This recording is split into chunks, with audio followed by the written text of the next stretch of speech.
Hello दोस्तों, कैसे हो। आज ग्रुप 70 एलिमेंट्स के बारे में हमें इस वीडियो में बताने जा रहे हैं। ग्रुप 70 एलिमेंट्स क्या होते हैं। इनको कलेक्टिवली हैलोजेंस कहा जाता है। हैलो मीन्स होता है सॉल्ट और जेन का मतलब होता है फॉर्मेशन या बॉल। तो जिनसे सॉल्ट बनता है ऐसे एलिमेंट्स को हम जनरली हैलोजेंस कहते हैं, ठीक है। और ये हाईली रिएक्टिव होते हैं। और पूरे पीरियोडिक टेबल में भी आपने ग्रुप 15 ग्रुप 16 के बारे में देखा है। इनके लास्ट के 2 एलिमेंट्स होते हैं मेटेलिक कैरेक्टर होते हैं, बट ग्रुप 70 में all elements are non metallic in character होते हैं, ठीक है। ये कौन कौन से होते हैं, तो कौन कौन से होते हैं आपको मालूम है। Fluorine, chlorine, bromine, iodine, astatine और टेनेसीन होते हैं, टीएस, ठीक है। ये आपको इतना तो मालूम होगा, ठीक है। टोटल कितने एलिमेंट्स हैं, 6 होते हैं। ये दोनों गैस के फॉर्म में होते हैं, लिक्विड के फॉर्म में, सॉल्ट के फॉर्म में, और ये दोनों रेडियो एक्टिव होते हैं, ठीक है। फ्लोरीन और क्लोरीन गैस के फॉर्म में, ब्रोमीन लिक्विड के फॉर्म में, आयोडीन सॉलिड के फॉर्म में, और नीचे के दोनों भी सॉलिड होते हैं, रेडियो एक्टिव एलिमेंट्स होते हैं। ये कहाँ पाए जाते हैं, fluorine. Fluorine mainly insoluble fluoride के रूप में पाए जाते हैं, जैसे फ्लोरोस्पार सी, calcium fluoride, cryolite, sodium aluminium fluoride और फ्लोराइड। ये आपको मैंने बताया है, ठीक है, फास्फोरस में। तो कैल्शियम फास्फेट और कैल्शियम फ्लोराइड होता है, और बहुत स्मॉल अमाउंट में सॉइल में भी पाया जाता है। आजकल टीथ प्रॉब्लम्स की समस्या बहुत ज़्यादा हो गई है, दांतों में प्रॉब्लम्स होती है, कैविटी, ये सब ज़्यादा जनरेट होता है, क्योंकि वाटर कंटेंट में फ्लोराइड का कंटेंट ज़्यादा, वाटर में फ्लोराइड का कंटेंट ज़्यादा होने पर टीथ देखी की प्रॉब्लम होती है। इसलिए आपने सुना होगा टूथपेस्ट के प्रचार में होता है कि उसमें सॉल्ट मिलाया गया। सॉल्ट मिलाने से क्या होता है, जो हमारे फ्लोराइड का एक्सेस है जो धातु में है, जो नुकसान कर रहा है, उसको न्यूट्रलाइज कर देता है। हाँ, हम क्लोरीन के बारे में समझते हैं। क्लोरीन, ब्रोमीन और आयोडीन मेनली ये सोडियम, पोटेशियम, मैग्नीशियम और कैल्शियम के सॉल्ट के रूप में सी में पाए जाते हैं। और ये बहुत इंपॉर्टेंट पॉइंट अभी मैं यहाँ आपको बताने जा रहा हूँ। 2.5% by mass sodium chloride sea में पाया जाता है। कुछ मरीन लाइफ्स में भी आयोडीन पाए जाते हैं, बहुत से सीवेड में भी ये पाए जाते हैं, ठीक है। चिली साल्टपीटर में भी 0.2% सोडियम आयोडेट पाए जाते हैं, ओके। इलेक्ट्रॉनिक कॉन्फ़िगरेशन की बात करें तो इनका जनरल इलेक्ट्रॉनिक कॉन्फ़िगरेशन क्या होता है, NH2NP5 होता है। इनका जनरल इलेक्ट्रॉनिक कॉन्फ़िगरेशन क्या होता है, NH2NP5। Fluorine, chlorine, bromine, iodine, astatine और टेनेसीन, ये इतने पाए जाते हैं, टीएस।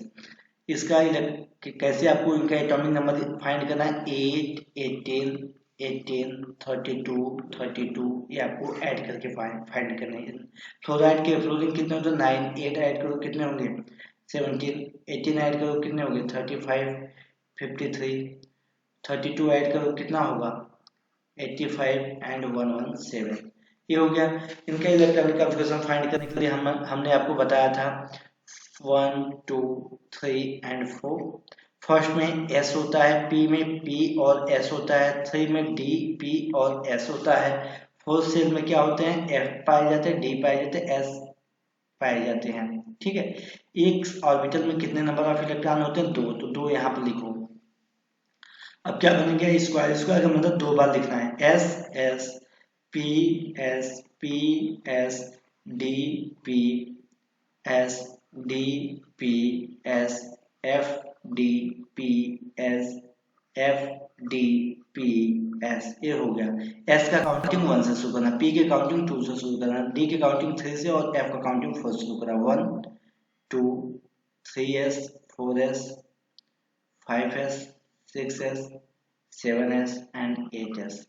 P की काउंटिंग 2 से 2, 3, 4, 5, 6 एंड 7। D की काउंटिंग 3 से शुरू करना है, 3, 4, 5 एंड 6। F की काउंटिंग 4 से शुरू होगा, 4 एंड 5।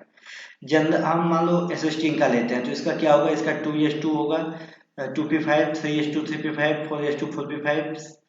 देखो NH2 NP5 के अनुसार क्या होगा, यहाँ पर रखो 2s2 2p5 होगा, इसमें क्या होगा 3s2 3p5 होगा, इसका क्या होगा 4s2 4p5 होगा, आयोडीन का क्या होगा 5s2 5p5 होगा, एसिस्टीन का क्या होगा 6s2 6p5 होगा, टेनेसिन का क्या होगा 7s2 7p5 होगा।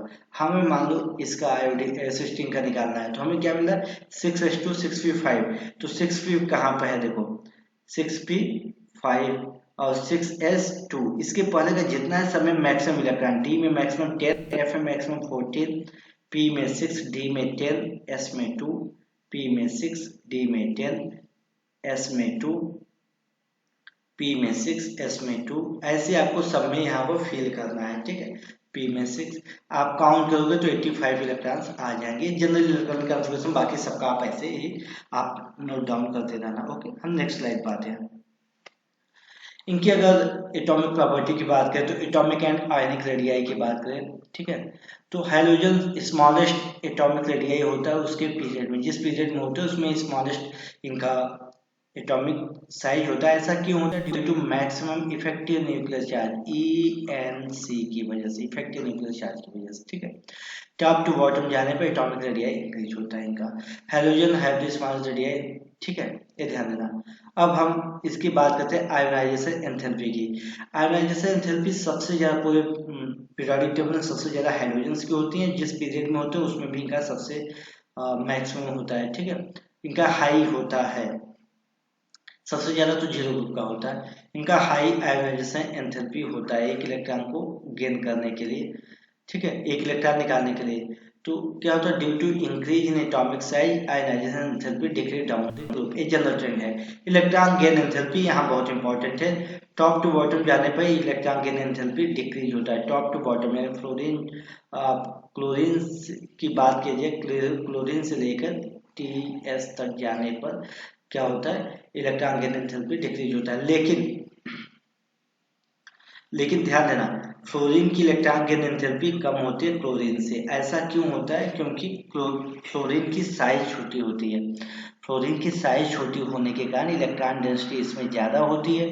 कोई एक, ठीक है, अब एक इलेक्ट्रॉन यहाँ पर अगर इसको यहाँ पे इलेक्ट्रॉन दोगे, इलेक्ट्रॉन गेन करेगा तो रिपल्सन बहुत ज्यादा होगा।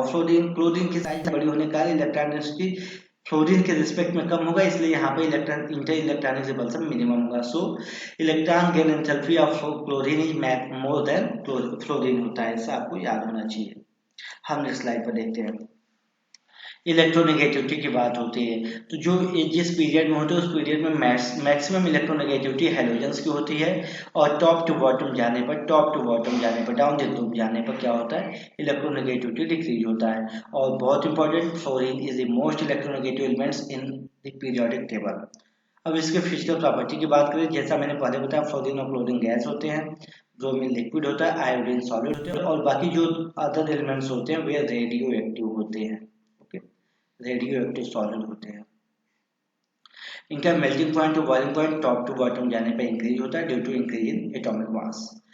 और ये डिफरेंट क्वांटा के रेडिएशन एब्जॉर्ब करने की वजह से क्या करते हैं? कलर शो करते हैं। जैसे फ्लोरीन का येलो कलर होता है, क्लोरीन का ग्रीन होता है, ब्रोमीन का रेड होता है, और आयोडीन का वायलेट कलर होता है। ठीक है, ये आप ध्यान देना। अब फ्लोरीन और क्लोरीन जो होते हैं वाटर में सॉल्युबल होते हैं, ब्रोमीन आयोडीन होता है बहुत कम सॉल्युबल होते हैं। लेकिन ये जो ब्रोमीन आयोडीन होते हैं ऑर्गेनिक सॉल्वेंट में इजीली सॉल्वेंट होते हैं, क्लोरोफॉर्म बनाते हैं। क्लोरीन कार्बन टेट्राक्लोराइड बनाता है, कार्बन डाइसल्फाइड और हाइड्रोकार्बन के साथ एक कलर सोल्यूशन देता है।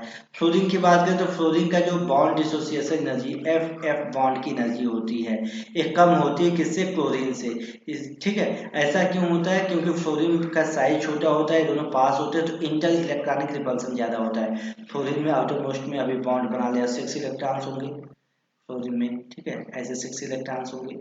तो इनके बीच जो इंटर इलेक्ट्रॉनिक रिपल्सन होगा, इंटर इलेक्ट्रॉनिक रिपल्सन मैक्सिमम होने की वजह से बॉन्ड जो होता है इजीली ब्रेक हो जाता है। ठीक है, ये आप समझना। हम नेक्स्ट स्लाइड पर चलते हैं। F2 जो होता है, F2 strong oxidising agent show करता है, क्योंकि वो इजीली FF बॉन्ड ब्रेक हो जाता है। दूसरा इसका हाइड्रेशन एनर्जी बहुत ज्यादा। एफ की साइज छोटी, इस पर charge, electron density maximum, electron density जितना ज्यादा होगा उतना ज्यादा वो हाइड्रेशन शो करेगा। सो इसकी रिएक्टिविटी ऑक्सीडाइजिंग नेचर ज्यादा होती है। केमिकल प्रॉपर्टी की बात करें, ऑक्सीडेशन स्टेट अगर देखें तो NH2NP5 होता है, मीन्स आउटर मोस्ट में 7 इलेक्ट्रॉन्स, 8 में से 7 करोगे तो 1 आएगा। ये सभी -1 ऑक्सीडेशन स्टेट तो शो करेंगे। इसके अलावा ये +1 +3 +5 +7 ऑड नंबर में ऑड नंबर के इलेक्ट्रॉनिक कॉन्फ़िगरेशन शो करेंगे। ऑड नंबर के ये क्या ऑक्सीडेशन स्टेट शो करेंगे। फ्लोरीन के पास कोई डी ऑर्बिटल्स नहीं होते, इसलिए इसका वैलेंसी केवल 1 होता है और -1 ऑक्सीडेशन स्टेट शो करता है। ठीक है, अब हम इसके रिएक्शन हैलोजन के रिएक्शन की बात करते हैं। हैलोजन मेटल के साथ रिएक्ट करके मेटल हैलाइड बनाता है और इनका रिएक्टिविटी टॉप टू बॉटम जाने पर डिक्रीज होता है। ठीक है, ऐसा क्यों होता है? क्योंकि आप जानते हो फ्लोरीन, फ्लोराइड, क्लोराइड, ब्रोमाइड और आयोडाइड की बात करें तो ionic character top to bottom जाने पर डिक्रीज होता है। तो मेटल के साथ अगर इनका आयनिक करेक्टर डिक्रीज होगा, कोवैलेंट करेक्टर इंक्रीज होगा, तो मेटल के साथ वही रिएक्ट ज्यादा इजीली करेगा जो ज्यादा आयनिक करेक्टर शो करेगा। ठीक है, और यहाँ पे लिखा हुआ आयनिक करेक्टर ऑफ मेटल मोनोवैलेंट की बात हो रही है जो सिंगल बॉन्ड बना सके। Halide decrease from top to bottom. Fluorine, chlorine, bromine और आयोडीन के क्रम में डिक्रीज होता है क्योंकि फ्लोराइड का आयनिक करेक्टर ज्यादा होता है, ये ज्यादा चार्ज डेंसिटी होता है देन क्लोराइड, इससे सबसे ब्रोमाइड का उससे कम और सबसे कम होता है आयोडाइड का। ऐसा क्यों होता है? चार्ज डेंसिटी कम होने की वजह से इनका आयनिक करेक्टर डिक्रीज होता है, पोलराइजेबिलिटी ज्यादा होती है। ठीक है, हम नेक्स्ट स्लाइड पर चलते हैं। रिएक्शन विद हैलोजन्स, हैलोजन के साथ ये रिएक्शन करते हैं तो क्या बनाते हैं? इंटर हैलोजन कंपाउंड बनाते हैं। इंटर हैलोजन कंपाउंड बनाते हैं। इसमें ध्यान देना जो सेंट्रल मेटल एटम है, सी सेंट्रल मेटल एटम की बात करें, वो लेस इलेक्ट्रोनेगेटिव होगा। लेस इलेक्ट्रोनेगेटिव जो होगा, इलेक्ट्रोनेगेटिव एटम्स होंगे वो सेंट्रल मेटल एटम होंगे। ठीक है, और जैसे कि ये बनाते हैं IF7, तो जो सेंट्रल मेटल एटम क्या है? आयोडीन। तो आयोडीन हमेशा लेस इलेक्ट्रोनेगेटिव एटम क्या होगा? वो सेंट्रल मेटल एटम, और बाकी जो सब्स्टिट्यूएंट एटम होंगे वो हाई इलेक्ट्रोनेगेटिव। तो अगर हम यहाँ पर बात करें फ्लोरीन, क्लोरीन, ब्रोमीन, आयोडीन, तो फ्लोरीन इन तीनों के साथ बना सकता है। फ्लोरीन इन तीनों के साथ बना सकता है बॉन्डिंग। मीन्स फ्लोरीन के केस में ये तीनों क्या करेंगे? बिहेव करेंगे as a central metal atom. Chlorine के केस में क्लोरीन के ऊपर वाला नहीं, लेकिन नीचे के दोनों क्या करेंगे? सेंट्रल मेटल एटम की तरह बिहेव करेंगे। ब्रोमीन आयोडीन के साथ बनाएगा, लेकिन ब्रोमीन क्लोरीन के लिए सेंट्रल मेटल एटम की तरह काम नहीं करेगा। ये आपको ध्यान देना है। जैसे कि ClF5 हो गया, ये बना सकता है। BrCl3 बना सकता है, लेकिन BrI3 नहीं बना सकता है। इसका एक स्टेरिक रीजन होता है, दूसरा होता है इसका स्टेरिक रीजन होता है, इलेक्ट्रॉनिक रिपल्सन का रीजन भी होता है। ठीक है, तो जो स्मॉलर एटम्स होते हैं वो बड़े वाले एटम के साथ जुड़ सकते हैं। बड़े वाले एटम बिहेव्स लाइक अ central metal atom, central atom की तरह बिहेव कर सकते हैं। ठीक है, अब ध्यान देना, fluorine is the most electronegative elements, can not exhibit any positive oxidation state. Other halogen +1 +3 +5 oxidation state show करते हैं। ओके, अब रिएक्टिविटी विद हाइड्रोजन की बात करें, यहाँ बहुत इंपॉर्टेंट है ऑर्गेनिक रिएक्शन के लिए। हैलोजन की अगर बात करें तो ये क्या करते हैं? हाइड्रोजन के साथ EH टाइप का, means fluorine, HF, HCl, HBr और HI टाइप का ये क्या बनाते हैं? हाइड्राइड बनाते हैं। ठीक है, ऐसा क्यों होता है? और ध्यान देना, affinity for hydrogen decreases from fluorine to iodine. सबसे ज्यादा जो अफिनिटी होगा, बॉन्ड डिस्टेंस होगा, फ्लोरीन HF का होगा, हाइड्रोजन फ्लोराइड का उससे कम, हाइड्रोजन क्लोराइड का उससे कम, HBr का, और सबसे कम HI का होगा। Means easily HI easily break हो जाएगा। मीन्स इसको वाटर में डिजोल्व करने पे H+ देगा। तो आपको ये समझ में आया, जो इजिली ब्रेक होगा वो ज्यादा एसिडिक होगा। तो फ्लोरीन, क्लोरीन, ब्रोमीन, आयोडीन की बात करें, अगर हम HF, HCl, HBr और HI की बात करें, तो सबसे ज्यादा एसिडिक कैरेक्टर किसका होगा? HI का होगा, क्योंकि बॉन्ड लेंथ क्या हो रहा है? इंक्रीज हो रहा है, स्टेबिलिटी भी डिक्रीज हो रही है। ध्यान देना, लेस स्टेबल कौन सा होगा? HI होगा। सबसे ज्यादा रिड्यूसिंग एजेंट कौन सा होगा? HI होगा। ठीक है, ये सारी चीजें आपको समझ में आ रही हो। देखो इसमें क्या लिखा है? The stability of this halide decrease from down the group due to decrease in bond dissociation enthalpy. In order, सबसे ज्यादा स्टेबल क्या होगा? हाइड्रोजन क्लोराइड, उससे कम हाइड्रोजन क्लोराइड, HBr, और सबसे कम HI होगा। इसलिए क्या होगा? The acidic character increases down the group, क्योंकि बॉन्ड इजिली ब्रेक होगा और इजिली हाइड्रोजन दे सकता है। नेक्स्ट स्लाइड में देखते हैं रिएक्टिविटी टुवर्ड्स हाइड्रोजन, ऑक्सीजन। तो फ्लोरीन, हाँ ये बहुत इंपॉर्टेंट है, ध्यान देना। ऑक्सीजन प्लस ऑक्सीडेशन स्टेट किस में शो करता है, O2F2 के साथ +1 और OF2 के साथ +2 ऑक्सीडेशन स्टेट शो करता है। लेकिन O2F2 लेस स्टेबल होता है, इसका यूज इसलिए किया जाता है प्लूटोनियम का इस सॉल्ट के रूप में ऑक्सीडेशन के लिए यूज किया जाता है न्यूक्लियर रिएक्शन में, और इसको एज ए वेस्ट के रूप में बाहर निकालने से अच्छा इसका सॉल्ट बनाकर बाहर निकालें। ठीक है, डिक्रीजिंग स्टेबिलिटी, अगर आयोडाइड की ऑक्साइड की हाइड्रोजन की ऑक्साइड की स्टेबिलिटी की बात करें तो सबसे ज्यादा स्टेबल क्या होता है, आयोडाइड होता है, क्लोरीन होता है, ब्रोमीन होता है। ठीक है, और क्लोरीन Cl2O के रूप में, ClO2 के रूप में, Cl2O6 इस रूप में पाए जाते हैं, और ये सभी हाईली ऑक्सीडाइजिंग एजेंट होते हैं। ठीक है, और जो ClO2 होता है इसका use as a bleaching agent के लिए होता है, पेपर और पल्प इंडस्ट्री में, टेक्सटाइल इंडस्ट्री में, साथ ही साथ वाटर ट्रीटमेंट के रूप में भी इसका यूज होता है। ब्रोमीन के ऑक्साइड Br2O, BrO2 और BrO3 के रूप में पाए जाते हैं, बहुत ही लिस्ट स्टेबल हाइड्रोजन के ऑक्साइड होते हैं। ठीक है, और ये बहुत ही लो टेम्परेचर पे ही एग्जिस्ट करते हैं। लेस स्टेबल होने की वजह से ऐसा क्या होते हैं, पावरफुल ऑक्सीडाइजिंग एजेंट के रूप में काम करते हैं, बहुत इंपॉर्टेंट, इसको ध्यान देना। आयोडीन के जो ऑक्साइड होते हैं I2O4 के रूप में, I2O5 के रूप में, I2O7 के रूप में होते हैं, इंसॉल्युबल होते हैं क्योंकि कोवैलेंट कैरेक्टर ज्यादा होता है और हीट करने पे डिकम्पोज हो जाते हैं। I2O5 गुड ऑक्सीडाइजिंग एजेंट होता है, इसका यूज होता है कार्बन मोनोऑक्साइड के एस्टिमेशन के लिए इसका यूज होता है। एक चीज और ध्यान देना, जितना ज्यादा आयनिक कैरेक्टर, जितना ज्यादा उसके ऊपर चार्ज होगा उतना ज्यादा कोवैलेंट कैरेक्टर होगा, ये मैंने आपको इसके पहले वाले वीडियो में बताए हैं। ठीक है, अब हम आज की लास्ट स्लाइड पर आते हैं। फ्लोरीन एनॉमलस बिहेवियर शो करता है, ग्रुप 15 में भी आपको मालूम होगा नाइट्रोजन एनॉमलस बिहेवियर शो करता है, ग्रुप 16 में ऑक्सीजन शो करता है, वैसे ग्रुप 17 में कौन से शो करेंगे, फ्लोरीन शो करता है। ऐसा क्यों शो करता है, इस पहला रीजन होता है इलेक्ट्रोनेगेटिविटी, सबसे ज्यादा मोस्ट हाईएस्ट इलेक्ट्रोनेगेटिविटी फ्लोरीन की होती है। दूसरा ऑप्शन ऑफ डी ऑर्बिटल्स होते हैं। तीसरा क्या होता है, वीक FF बॉन्ड होता है, और चौथा पॉइंट इसको लिखना है, स्मॉलर साइज होता है, स्मॉलर साइज। इसके कारण क्या होता है, अलग बिहेवियर शो करते हैं। तो मुझे उम्मीद है आपको ये समझ में आएगा। नेक्स्ट वीडियो में हम क्लोरीन और HCl के बारे में वीडियो लेकर आएंगे, उसमें आपको सारी चीजें समझाएंगे। ठीक है, थैंक यू।